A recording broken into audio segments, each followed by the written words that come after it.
Hey, what's going on, good people? I'm James. And I'm Altamise. Should we introduce ourselves? We will.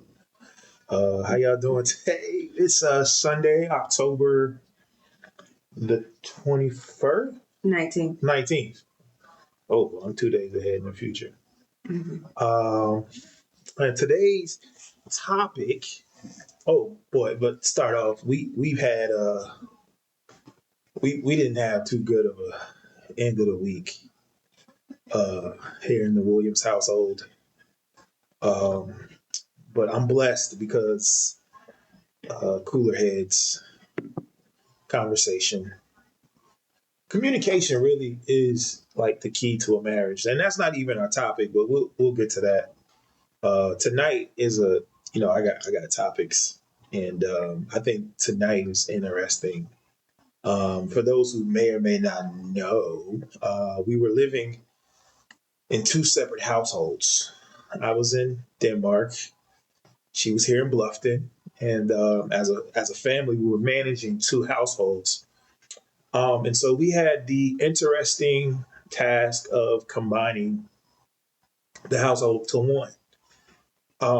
And of course, the reason why I found it to be interesting is because, of course, I had things in my apartment in Denmark that were near and dear to me. And of course, Ultimates had things here already. So it's like my 2 bedroom apartment and this 4 bedroom house, which is fully furnished in every single room. And now the one thing that I did want to bring, she she put a stop to it. Like it was really no discussion. And I tried. I brought it up like multiple times. So like the lead up to us, you know, being in one household was I figured I would have some time. But of course God works out things the way he did. But like in the pitch of the situation, I had to give up my couch. Like my sofa that had like this big ottoman that was a storage. It was an L-shaped couch, and I probably spent 90% of my sleep time on that couch. And so I think I didn't ask her this week. I told her to save it for the Alti and James show. I want to get my wife's thoughts on. Hey, I have two questions for her, right? So, and then she'll share. The first question is, well, I know why she said it, but I want you to give the people like the real reason why my couch couldn't come to our bedroom, and don't say the size. Do you But feel listen, let me okay? get a Go second ahead. question. Let me get to, and then the second question is, what was your overall thoughts of like combining the household from a mature standpoint? The first question is not a mature question. Like I know why my couch couldn't come, but I want to know the real reason why my some like the only thing that was really like allowed to come in the house was my office stuff, which was like all books, the kids' pictures, like. But most of the apartment stuff didn't make it in the trip. So okay, go. Okay, go. Okay. So it's not good to answer a question with a question, so Okay, I will okay, hold off. okay. But from my perspective, Yeah.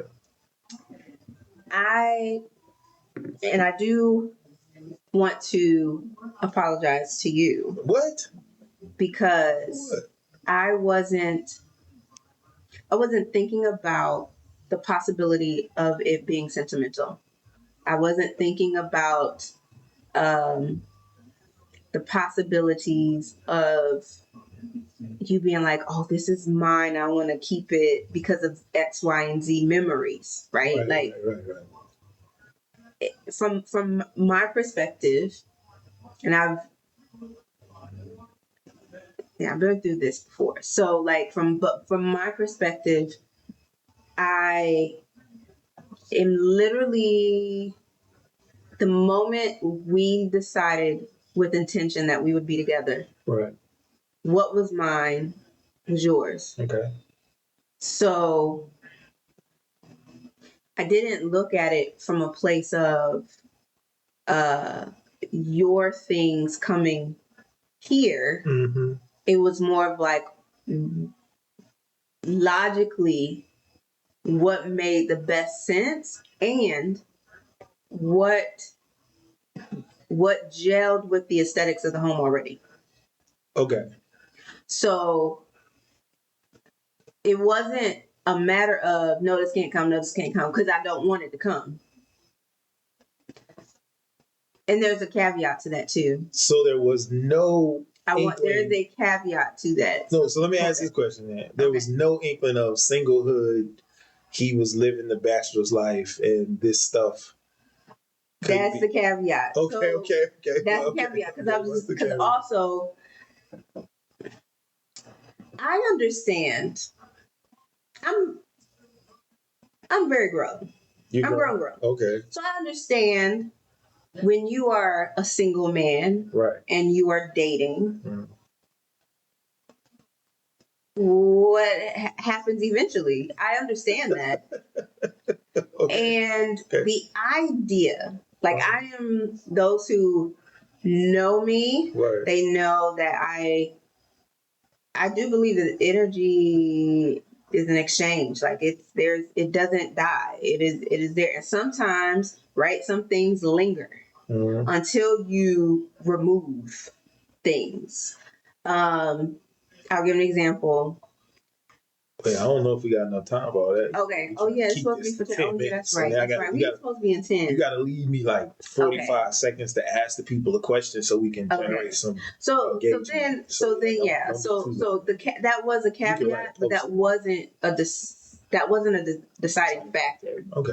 Like it really was because I would like a new couch downstairs. Okay. Right. Right. And the couch that we have downstairs, it's literally, that's sectional. That's logical. So like it can literally. I understood the logic. We can create a very mini couch from that. Do you understand why I was fighting so much for Bertha? Like I named my couch Bertha. Like you have fallen asleep on Bertha. Bertha has literally wrapped her arms around you, cold knocked out. You and Izzy both like knocked out upon just sleeping on her. So you know it was a good sleep couch. Could you understand why I at least wanted the bed? I didn't hardly sleep in the bed. Like that bed wasn't hardly used up. But the couch was where I spent a lot of my nights sleeping. And days too when I was taking naps. So I have a question. What does that represent coming into this season? It did. See, I think that was thinking. That was thinking too deep. I was representing this is a nice sleeper couch. Like even if it went to the garage, I could have went out to the garage. You could let the door up because it get hot in there. But like I could have slept on that thing. So I was thinking I could have brought it here and slept on it. Like I got good sleep. But the garage. Okay, so that was not an option. I'm not gonna say it wasn't an option, but the garage ain't even. But I want to turn that. Structured in a. It can be. I can turn it. I'm gonna move some stuff. Yes. So it's not. But it wasn't. We'll go over it. Yeah, it wasn't It really was from a place of like what's ideal for us. Okay. Versus I got you. But at the same time, I appreciate you thinking that. Like when you mentioned it recently, I want to say over the weekend. That what? Like the significance. Well, the significance was it was the first piece. Both of those were the first piece of furniture that I actually bought that I felt grown up.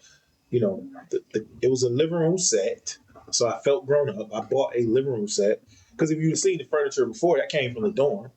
And then the bedroom was my first grown up, you know, mirror / bureau / nightstand / you know what I'm saying, bed. So the sentimental value of all of that was this was the first item that I felt like a real adult because prior to that, I've kind of been nomadic with the furniture and stuff, things that I had, like, you know what I'm saying? Mm-hmm. So it was new. I mean, it was fairly new. It was only like a year and a half old. 2 years old. 2 years old. It wasn't very old. But it's at a good place. I mean, it's at a good home now. You know what I'm saying? I gifted it to, you know, my amazing neighbor, Miss Bryant, who looked out for me. So yeah, I just wanted to ask. I thought that would be a good topic. So to wrap this up, and we would love for you to engage us as we put these videos out. Like I said, this is an opportunity for us to share uh, marital things. Like, it's not always honeymoon here, but I think we're starting to get a groove on how to navigate things in our short time of being married. But I think we bring in a wealth of experience in our from our previous relationships and the tools that we just gathered the last 4 or 5 months of just being with those couples. It's really kind of the impetus for this right here is to be able to share. So the question, and we're asking for engagement. So if you watch this video on Alta Meets Nicole's page or Coach J All Day's page, um, if you would want to, we want some engagement. The If you could share with us it doesn't have to be too intimate or personal, but a combining household story, you know, or share with us your experience about what your husband or what your wife brought in, and what are if you're a couple, a mature couple, a seasoned couple, what are some things that you still have from your single days, that you may still have in the house that holds some value. As my wife said, she didn't understand the sentiment, or she might have understood, but didn't realize the sentimental value. It wasn't that I was trying to hold on to the past. It was one of those things where I was very proud of myself, very similar to the story of buying you your wedding ring, and the connection that I had with that process. A lot of things that are happening with me, the connection isn't necessarily nostalgia. It is kind of a journey into feeling like a man, feeling like I've accomplished something. Because I'll be honest, prior to 40, I don't think, not saying my life was irrelevant. I spent a lot of time building to get to this place. To come to realize most millionaires slash billionaires don't really get their first millions to their 40s or 50s. So this is a little bit longer. We're gonna try to keep around 10, but my wife, she get long with it. So we're practicing. We're practicing. So I'm learning. Huh? Can I have a story? Oh, go ahead, share, baby. We're gonna run this to 15. We're gonna go no longer than 15 minutes. So I was gonna say no names. I was gonna say I just gave a name. I just realized that. Did you? Yeah, Miss Brian. Oh. But I whispered it like they can't hear. Go ahead. Sorry. Okay, now you got go. I don't think I learned my lesson. What do you? What was? Wait, go ahead. Tell the story. I don't think I learned my lesson because, like I said earlier, I've been through this before. Okay. And the last time, yeah, I thought the same. Like, oh yay! Yeah. Like I honestly think it was that time was a little more naive. It was just like, yay, we're like moving in together, starting life. Yeah. Not realizing the perspective of the other person and how I remember somebody telling me it was a woman. Mm-hmm. She said when I bought my house, my townhouse, I was 22. She said, "What's your husband going to give you?" I was like, "What?" She was like, "Well, you provided yourself a home, so what's he going to give you?" And at the time, I thought it was crazy. Like I was like, "Girl, what?" Right? But then you actually get married. Mm-hmm. And in that space, if I have the house, you move into the house. And it's not really ours. Correct. So even though I I try my best, and I'm always like mindful that it's ours, it's not mine, Mm-hmm. right? Even though literally this is our home, Mm-hmm. I feel there will always be a piece of you that is like, this was hers before it was ours. Like I'm not providing this. I don't know. I just, but I realized I didn't learn my lesson because it happened again. So could it be that you were dominant? You're a dominant personality without being dominant, but that's another story. I will tell you. I will tell you one thing about being a husband that I'm learning, and it's killing your ego.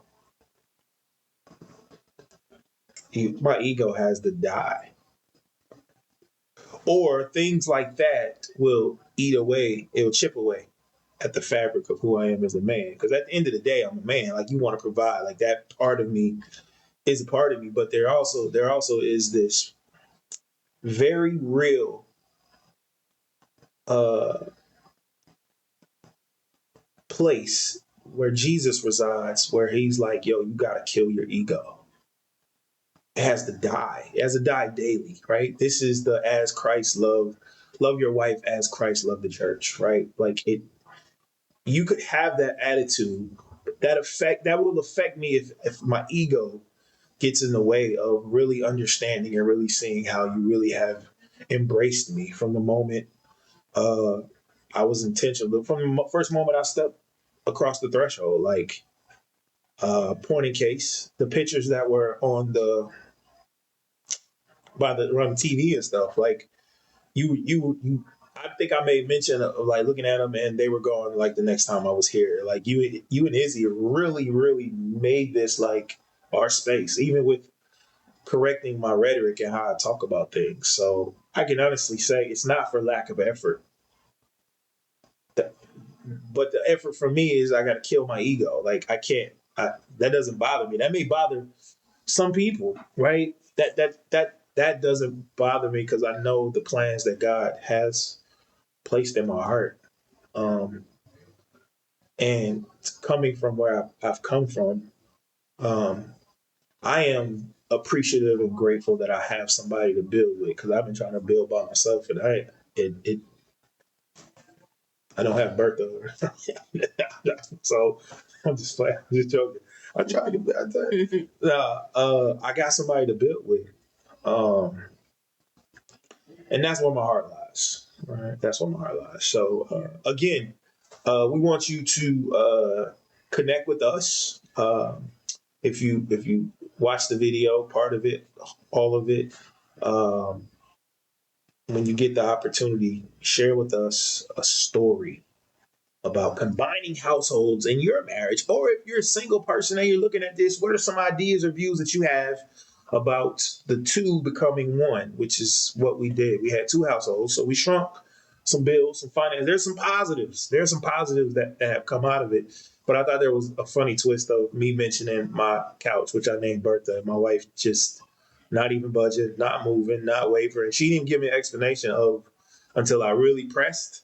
Then she was like, it doesn't fit, uh, the decor and all the other things. She didn't do that until I really was trying to push it. The size is a standard couch. Okay. But she could have, it's an L shape. It cat a corner. We could have flipped it around. We could have did so much. You got to get it up there. You got to get it up there. You get it up there and you it could have worked in you seen the space that it was in? It could have worked in Deuce's room. You see that apartment it was in? It fit perfectly with sides. There was room to put end tables. I was about, if I would have been there for another 6-7 years, I would have decked it out. That would have been. I would have got a fish tank, all types of stuff. I would have. Okay. But that would have been. It would have been a lot to maneuver around. Okay. So that really was the only, like. You gave some other reasons you can't say. You gave the people. You was on. I appreciate you being honest with the people. I thought it right. Like I thought it, but it wasn't. You wasn't giving me that vibe. I appreciate you giving it up to the people, because you weren't gonna tell me that. No, because at the end of the day, like, there were not that many women on that couch either. But you know what I'm saying? She was very wholesome. That was my girl. She was wholesome. The worst thing about the couch was the kidney stuff. I had a bag, but that was the worst thing. So there was. She had good grounds to not let Bertha come in here, because I had some medical stuff happen. So that wasn't the thought. I got you. I appreciate it. But I thank you for welcoming me here. Like, you really did. What do Our name is on the wall. That sounds so weird to me. That sounds so weird to me. Like the idea of being like, "Thank you for welcoming me in." Like I said, here, welcome me. Like what? Like because you easily could have power play. Like no, that's okay. No, that's not your character. But I'm saying that happens. That's why we're gonna let the people tell us about their stories. But it is so important to understand that although it happens, you got to know who you are with. That's why I married you. Exactly. I would not have. That's why I was thanking you that you didn't. No, I think that was a good thank you. That's so weird. But it's not standard for everybody. It's not standard for everybody, but it's standard for us. You're right. All right. It's 20 minutes now. We don't went way longer. You got work to do. We love you. Again, we are just here to share our story, and hopefully it can help some people out there. So if you contact us, reach us, talk to us. We're glad to share. We're very open and transparent, as we've been told. But again, next week is going to be about what happened this week. So you guys are going to get a real peek into our life. We love you, and we'll talk to you guys later. I ain't ended.